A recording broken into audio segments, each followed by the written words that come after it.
తెలంగాణ రాష్ట్ర ప్రభుత్వం ఇచ్చిన హామీలను నెరవేర్చలేక తప్పించుకునే ప్రయత్నాలు చేస్తూ వాయిదాల మీద వాయిదాలు వేసుకుంటూ చివరికి దేవుళ్లపైన ప్రమాణం చేసి కూడా వాయిదా తీసుకొని మళ్ళీ తప్పించుకోవడానికి ఇవాళ క్యాబినెట్ సబ్ కమిటీ ఏర్పాటు చేసినామని ఇంకోటని చెప్పి డ్రామాలు చేస్తా ఉంది. మేము ప్రభుత్వాన్ని డిమాండ్ చేస్తా ఉన్నాం. తెలంగాణ రైతుల తరఫున ఎట్టి పరిస్థితులలో కూడా రైతు బంధు కార్యక్రమాన్ని రావడానికి వీల్లేదు.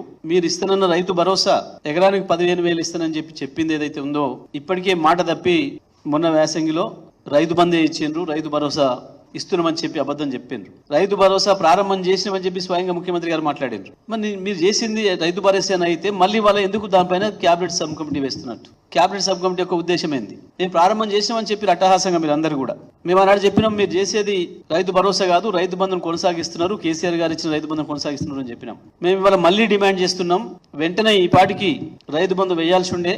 మేము రైతు బంధు ప్రారంభం చేసిన మొదటి రోజు నుండి కూడా ప్రతి సంవత్సరం జూన్ చివరి నాటికే రైతు బంధు మొత్తం రైతుల ఖాతాల్లో వేసినాం. జూన్ 2వ వారంలో మొదలుపెట్టి 3వ వారం లేదా 4వ వారం ఎప్పుడు కూడా దాటనీయలేదు. మేము ఇప్పుడు కూడా రుణమాఫీతో సంబంధం లేకుండా రుణమాఫీ ఆగస్టు 10 లోపల చేస్తామని చెప్పిండ్రు, దేవుళ్ళ మీద ప్రమాణం చేసిండ్రు. ఒకవైపు రుణమాఫీ చేయాల్సిందే, రైతు భరోసా అమలు చేసి తీరాల్సిందే. నేను తెలంగాణ రైతాంగాన్ని కూడా విజ్ఞప్తి చేస్తున్నా, ఇది మోసపూరిత ప్రభుత్వం, అబద్ధాల ప్రభుత్వం. కేవలం గ్యారెంటీలు ఇచ్చి ప్రజలకు ఆశలు చూపి మోసం చేసింది తప్ప మహిళలకు ఇచ్చిన 2,500 పెన్షన్ మీద మాట్లాడడం లేదు, 4,000 రూపాయల పెన్షన్ మీద మాట్లాడడం లేదు, వికలాంగులకు ఇచ్చిన 6,000 పెన్షన్ మీద మాట్లాడడం లేదు. ఏ ఒక్క అమలు గురించి కూడా ఇంతవరకు చప్పుడు లేదు. విద్యుత్ చెల్లింపుల మీద ఏదైతే మీరు సబ్సిడీ ఇస్తామని చెప్పిండ్రో, మాఫీ ఇస్తామని చెప్పిండ్రో, బిల్లుల మాఫీ అని చెప్పిండ్రో అది కూడా ఇంతవరకు అమలు కావట్లేదు.